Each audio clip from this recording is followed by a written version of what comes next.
Friends, I welcome you to my channel. Before listening to this story, I will ask you to like and subscribe. It is not difficult for you, but it is pleasant for me. And we're starting. All the characters in the story who enter into intimate relationships are over 18 years old. What a man does for his family should bring him praise and medals. Our society should applaud every husband who stands firmly on his feet and fulfills his family obligations. Isn't this worthy of attention? For years after my divorce, I was sitting in the living room of my parents' house watching football on TV with the people I loved and hated the most. No, I'm sorry, I didn't put it quite right. I loved some and hated others. There was nothing in common between them. Thanksgiving is always a big event for my mom. In her value system, it is placed as high as Christmas.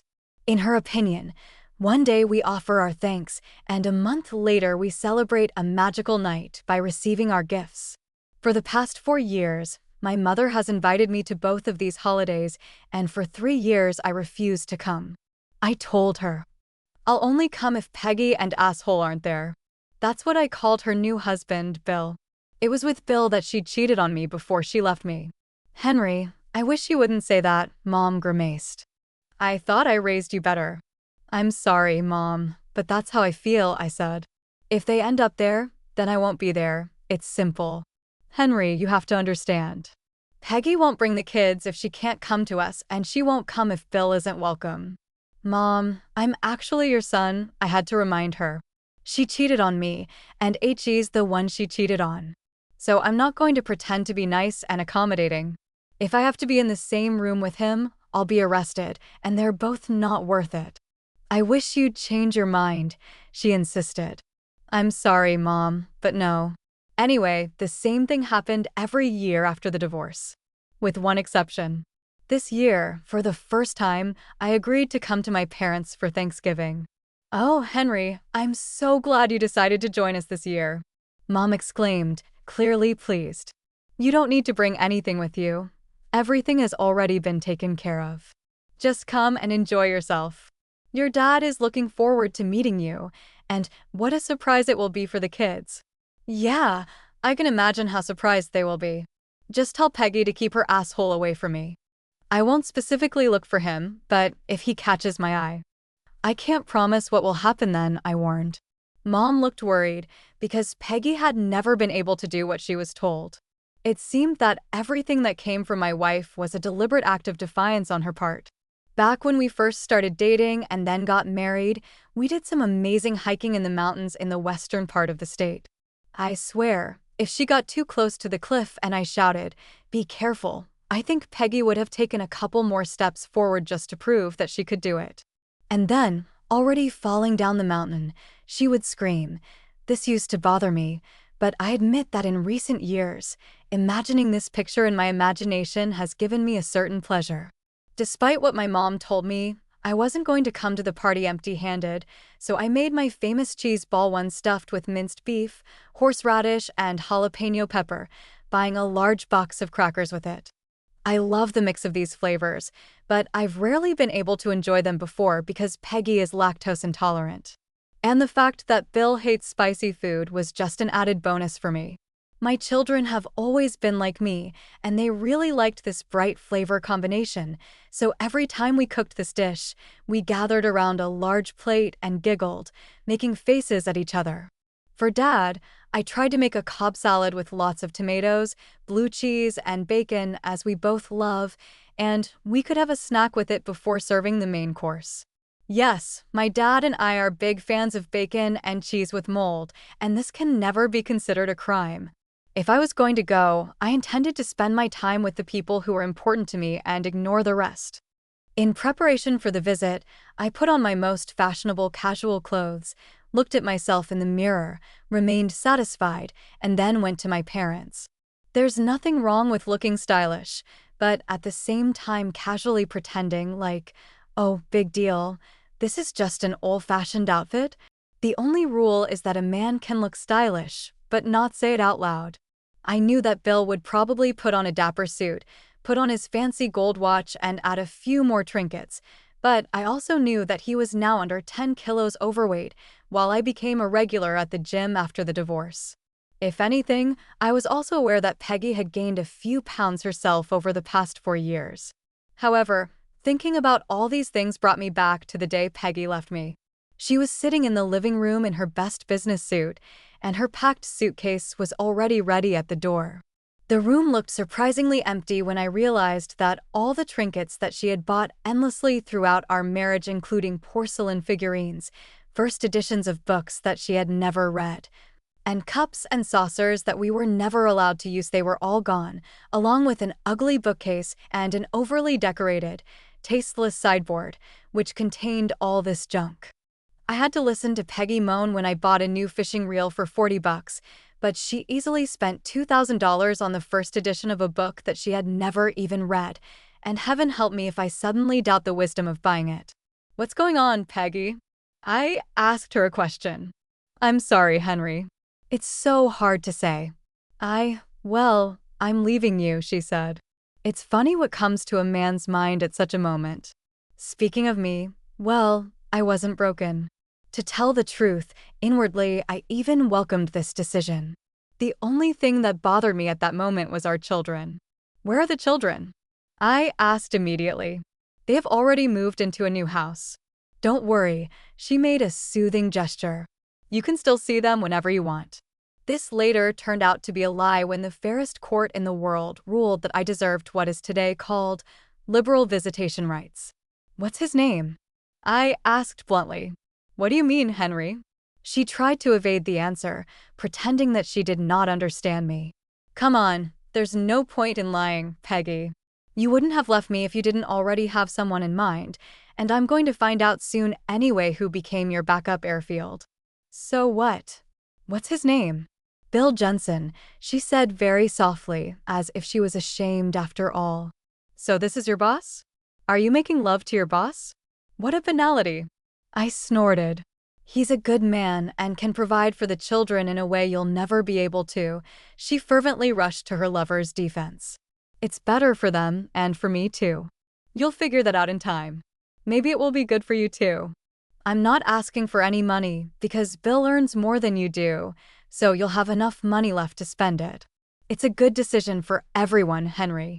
"You'll see," Peggy reasoned, trying to convince me of this, although I suppose, first of all to herself, that she was doing the right thing. They say that time heals all wounds, but this is not true. The wound still remains, it just gets less painful over time. Yes, I miss the girl I once married, but not the wife who left me almost in cold blood. What I really missed was coming home and spending time with my wonderful children every night. I still went to their sports games and amateur performances, spent every weekend with them, as well as some weekdays and half of the holidays, but it was no longer the same as before.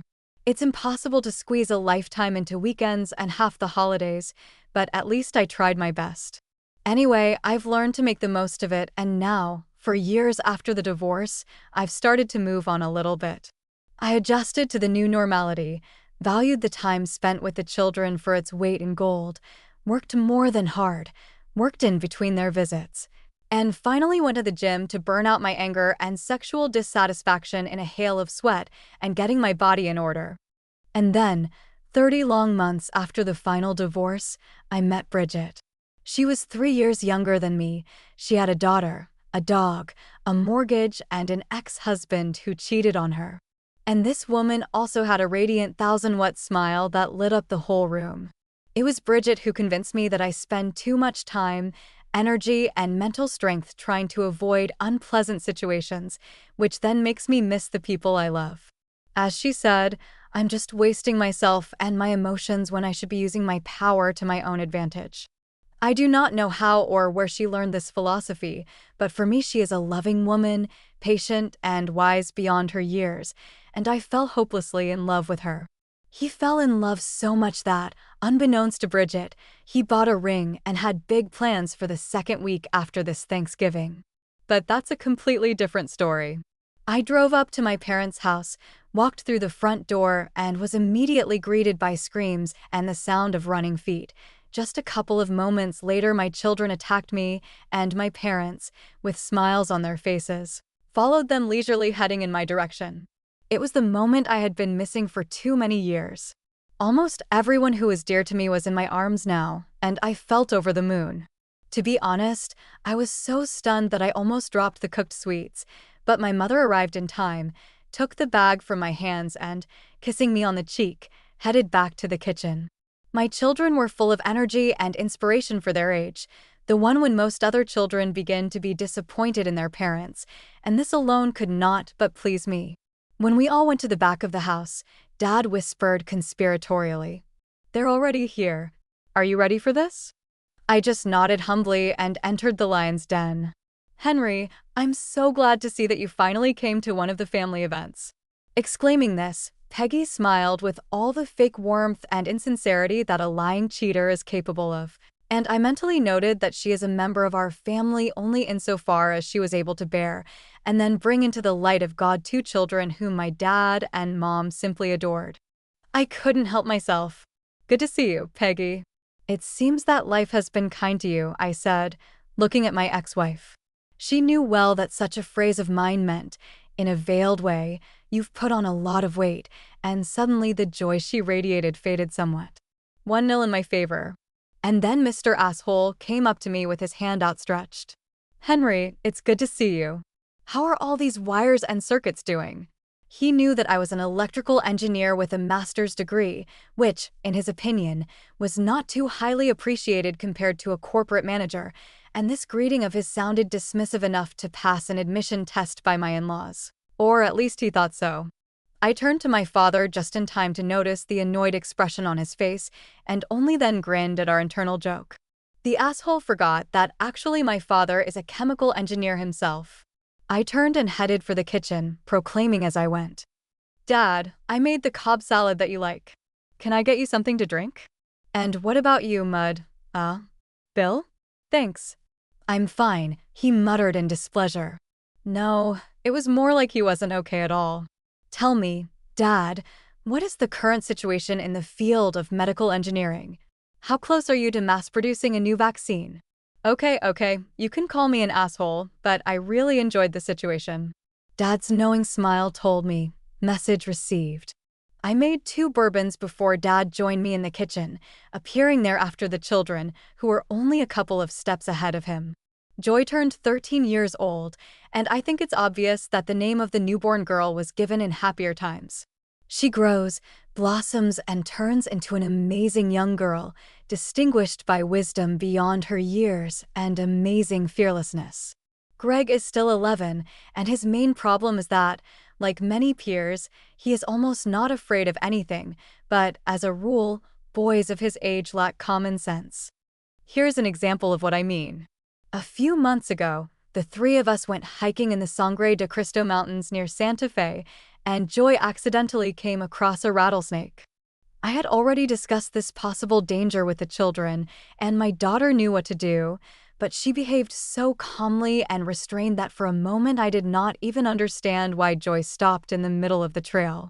She slowly stepped back, pointing at the snake, and we went around to avoid any confrontation with the poisonous rattlesnake. I was so proud of my sensible daughter. And then Greg picked up a stone and threw it at the snake. Now do you understand what I mean?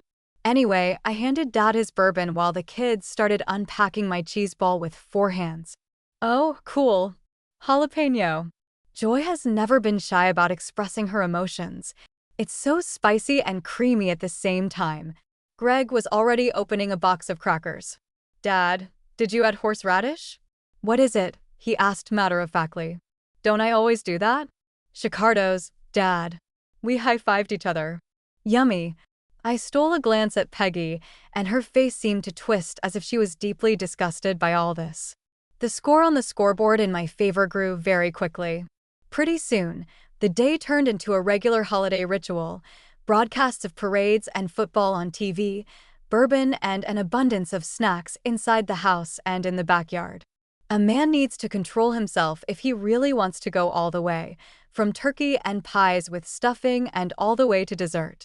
Bill tried to engage his father-in-law in conversation again, and Dad nodded and agreed with him importantly, so I took the opportunity to go out on the back terrace and find a comfortable chair where I could sit quietly and enjoy such pleasant autumn air. Behind me, I heard one half of the double doors squeak open. Are you going to talk to me, or are you just going to ignore me all day? A familiar and slightly irritated voice rang out. As I expected, it was Peggy. I'm not ignoring you. I just don't have much to say to you, I said neutrally. Henry, when are you going to come to your senses? It's been 4 years. I mentally said, in about 4 hours. But she didn't need to know that. In fact, I'd rather she didn't know that. I'm done with you, Peggy. What you did to me was a vile, disgusting betrayal, but I got over it and overcame my anger. That's what I really replied to my ex-wife. Did you handle it seriously? Her voice was full of disbelief. Henry Stevens, if I didn't know you better, I would say that you went to a therapist. Have you become such a modern man, Henry? There was a hint of sarcasm in Peggy's voice now. If she could tell me at least one real achievement in her own life, besides the fact that she pushed 2 wonderful children out of herself with screams, I would probably politely respond to such an arrogant remark, but I couldn't remember any of her successes. Peggy sat down in the next chair, on the other side of the table that separated us, and asked, I'm serious, Henry, how are you? The kids say you're fine, but they won't share the details with me. For the first time during our conversation, I turned and looked in her direction.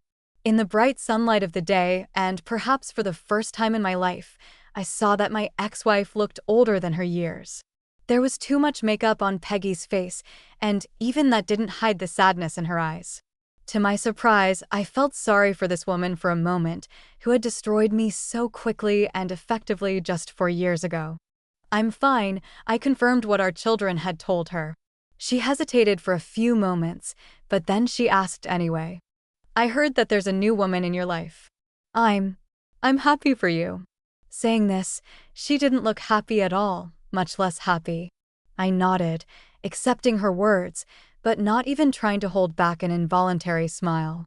To tell the truth, I had been incredibly happy lately, and although I had no desire to communicate with either her or Bill, I realized that they no longer had any power over me, and that was a damn good feeling.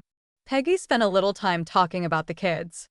Nothing that I didn't already know, because they kept me informed of everything that was going on in their lives. One of the things they said, which Peggy probably didn't even know about, was an implicit admission of their rather cool attitude towards their stepfather, but on the other hand, the children never slandered him in front of me behind their back, and I respected them for that. As a rule, it was just a characteristic grimace or a turned-up nose at the mention of him, but for me it was enough to understand what he was talking about. I must admit, for the first few years I periodically assigned the local private detective bureau to monitor him. Well, you know that old saying that once changed, etc. However, they didn't find anything, and judging by the reports that I saw, this Bill tried to be a good husband and stepfather, so you can give him a plus for that. Although not cheating on your wife is still not something that deserves to be awarded a medal or an order.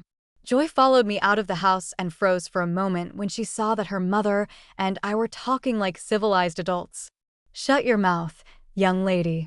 The end of the world is off. Your mother and I are just talking, I teased her, and it gave me the answering smile I wanted to see. Grandpa said he was doing salad, but do you want some? Joy asked. Tell your grandfather that if he eats all this salad, I'll drink all his bourbon, I retorted.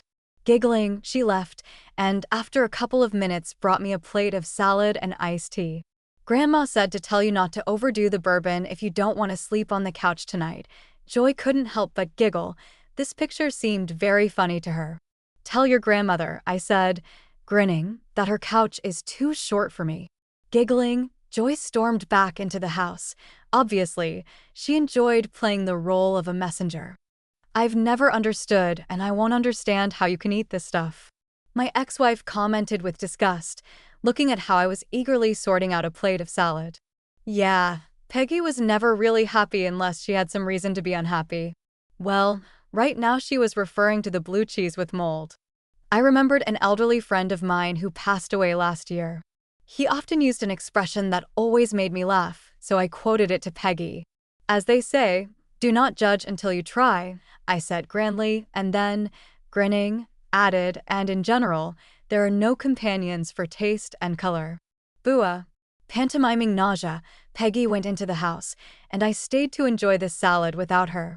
Less than a minute after she disappeared, my father joined me on the back porch with his own portion of salad. "What did you say to Peggy?" She rushed past, and she looked like she had just sucked a lemon, putting the plate on the table and saying it. Dad was smiling.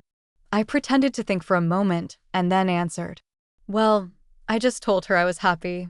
I think I disappointed her with that." Dad grinned, and together we began to eat a wonderful Cobb salad. "What are you drinking?" my father asked. "Iced tea." Mom told me to slow down with the bourbon, I complained. That got another giggle from Dad, and then he pushed his bourbon in my direction. "Your mom's worried that you're going to get drunk because Peggy and Bill are here." I took just one sip and returned the glass to my father. Mom worries unnecessarily. I really think that this old story is over. It's closed and boarded up. I lightly slammed my palm on the table. I noticed that. Dad nodded with approval in his eyes and changed the subject. "Is anyone else coming for dessert?" I just nodded conspiratorially and smiled. Dad also grinned into his gray mustache. "Do they understand what they're doing?" "Just in case," he clarified. "Yes, and I think she's looking forward to it," I replied. Now we were both smiling. Dad and I never lacked communication, and we knew enough about each other's engineering experience to be able to talk freely about our work. And although he was under very strict restrictions of the NDA, Confidentiality Agreement, JFC, but I could read between the lines. And as long as my competitors could not find out anything specific about my work, I was safe. Soon we finished our salad portions almost simultaneously and, satisfied with the food and conversation, returned back to the house. Dad resumed his conversations with Peggy and Bill, and I went to the kitchen with the plates to help Mom. She taught me kitchen duties many years ago, and all I was usually required to do was follow a few of her brief instructions. Now my mother was busy teaching her grandchildren in a similar way to mine, and I began to help them. Joy was putting casseroles and still empty plates on the table, while Greg was making mashed potatoes, although he preferred to call it flattening potatoes, and both took turns spreading crackers with a cream cheese mixture. Every time one of them couldn't resist and helped themselves to a treat, they came back offering 3 more ready-made crackers for us. Have I already said that I am proud of my children?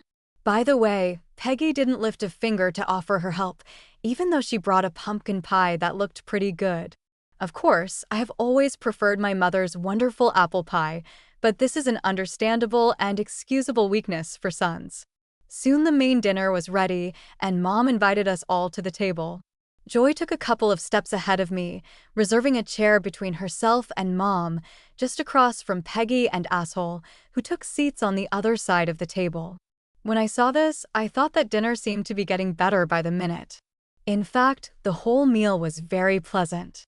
I even pretended to be listening to Peggy and Bill, but in reality I was not looking at them, but at Dad to engage him in conversation, and Mom's cooking itself was, as usual, excellent, which she was always absolutely deservedly famous for. Dinner was coming to an end when Bill rubbed his hands and announced, "Mom, it was great, but now I'm ready to taste Peggy's pumpkin pie." I shuddered when he called my mom, Mom, but he didn't say anything. Judging by her uninspired reaction, I think she didn't really like it either. She turned to me and asked, "Henry, when will our other guests arrive?" I was just about to reply, "I think any minute now," when the doorbell rang. Joy and Greg jumped up, as if on springs, and shouted, "I'll open it." "No, I am." They raced to the front door. We heard lively greetings coming from the corridor and soft squeals as they both began to hug the visitors who appeared. I arrived just in time to receive a warm welcome kiss from Bridget and a big hug from baby Clararite after I managed to detach her from Joy and Greg.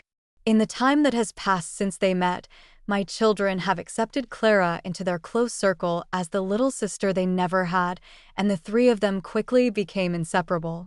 And as I said earlier, I plan to resolve this issue more formally in the very near future. We escorted both guests to the dining room, and before I could introduce them, Mom stood up from her seat with open arms and exclaimed, "Bridget, I was afraid you wouldn't come." They hugged, and then Mom asked with exaggerated hope, "Clarachka, can I get a hug?" Well, of course, the baby was happy to do it. Recently, the three of them had already managed to get closer, just like the three children, and Mom and Dad were aware of my plans. The only ones who remained aloof and ignorant were Peggy and Bill, and they stared tensely and stiffly, almost with their mouths open, at this cheerful commotion. I immediately set about solving this problem. Peggy and Bill, I announced, this red-haired goddess is Bridget Meehan, and that little prankster over there is Clara. She looks like an angel, but she's actually a real imp. Clara giggled at this performance and immediately turned up her nose, reveling in her dangerous fame. Bridget, I continued, this is my ex-wife Peggy and her new husband, Bill. Oh, yes, I've heard a lot about you. I'm glad we finally got to know each other, my red-haired goddess chirped with a smile. There was too much implied in this simple statement, and the Pope couldn't help but smile when he realized the hidden essence of such a verbal message. Greg had already dragged a chair so that Clara could sit with them when Mom intervened. Henry, don't stand there. Come on, bring Bridget a chair. Come here, baby, sit closer to me. With that, she pulled her own chair to the corner of her side of the table, making room for Bridget to sit next to her. This castling also did not escape the attention of my ex. Is that something we should know about? My mom asked, looking at the bag Bridget had brought with her. Oh, yes. I'm sorry, I completely forgot, she said. I have it here. I baked some pumpkin praline bars. I hope you like them, Bridget added, blushing slightly. It might seem like a coincidence that she managed to combine two of Dad's favorite ingredients, pumpkin and pecans, and appetizingly cover them with brown sugar and icing, but she was well instructed in advance, so she knew exactly what she was doing. Dad was very diplomatic, kindly eating a piece of Peggy's pumpkin pie and 2 pumpkin bars with praline from Bridget, after which he loudly dropped his fork on his plate and patted his stomach, said, "That's it. I can't eat another bite." Despite this, or even thanks to the capitulating Dad, the 3 children coped perfectly with the remaining goodies without him. With the arrival of Bridget, the direction of conversation changed. Both Mom and Dad turned all their attention to her and Clara. Just as it was with Joy, I soon noticed that Dad likes to involve little girls in conversations, and little girls really like to talk about themselves with an important air. Thus, they were perfect for each other. Now the old cunning masterfully captured the attention of Clara and Joy, discussing something with them in their close circle, while Bridget quietly told her mother about the latest events that seemed to interest her so much. Poor Peggy and Bill seemed to be almost completely ignored. I was more than happy to just watch, listen, and smile, watching my new girls get deeper and deeper into the life of our family. So, quite peacefully, this evening continued for some time, until Peggy decided to clear the table, and Greg got up to help his mother. No one asked him specifically, he did it just naturally. Yes, my boy was growing up fast. Shortly after that, we moved into the living room, and then I noticed that Bridget and Peggy were missing. I went looking for them, and found both ladies in Dad's office, talking quietly, so I wisely decided to leave them alone. I still don't know what they were talking about, and I never asked about it, except that a little later I asked Bridget, "Is everything all right?" "Of course, why not?" She smiled white-toothed, but it seemed not so much that she knew why I asked my question, but that she enjoyed this family evening. "Well, I saw that you were deep in conversation with Peggy, and I was just wondering if everything was okay." I explained some of my concern.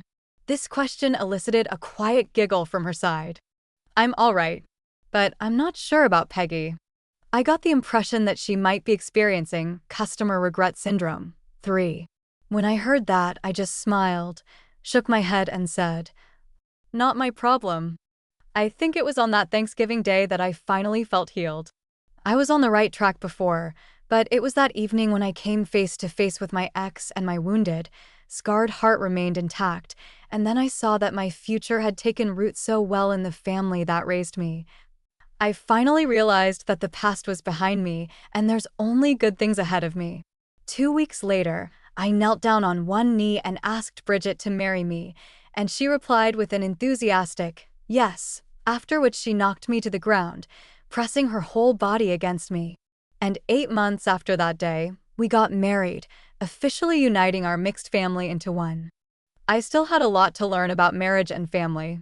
For example, I found out that Clara's father was a bad husband for Bridget, but a good father, and I tried to support his role in the girl's life. He, in turn, also learned to trust me, and this made Clara's life richer and easier. I also learned that although Peggy was a bad wife to me and Bill was no better than her, they both took their parenting responsibilities seriously.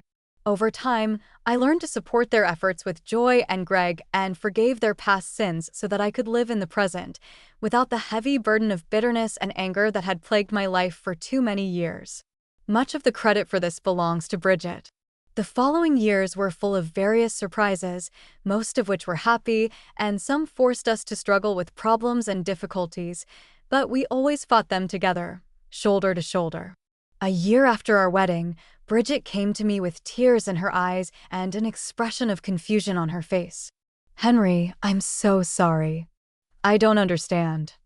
I don't know how it happened," she stammered in a broken voice. "What happened, my love?" I was alarmed. "Whatever it is, we can fix it." "I'm afraid it can't be fixed, dear. This is what I already have." I think I'm pregnant," my wife said in a lost voice. "I suppose you've heard the expression, pregnant pause?" I had never really understood him until that moment. For a while, I fell out of the world around me, as if my consciousness, having soared, left my bodily shell, and time accelerated its run 1,000 times. My mind was busy calculating how old I would be when my unborn child graduated from high school. I was thinking about our future investments and college tuition for Joy, Greg, and Clara, and wondering if we should open another fund for our future baby's college or a baby. At the same time, I was trying to figure out whether to postpone the purchase of a new car that Bridget and I were planning to buy. I was wondering if we could make our vacation cheaper without disappointing the children. And I realized that a house with only one bedroom would be too small. Henry, are you okay? Say something." Bridget's worried voice broke into my foggy consciousness. This awakened me from feverish and contradictory thoughts. I looked at my princess with a pea in her belly, wiped the tears from her beautiful eyes, and said, "I think it's just wonderful. Clara will have a little brother or sister. Just imagine how jealous she'll be." I think it worked. After that, we just stood there, crying and hugging, laughing and kissing, until we came to ourselves enough to just sit on the couch and hug each other tightly. We decided to keep the news of our future addition a secret for a while and not tell the news to the children until we move on and Bridget's new position is revealed by itself.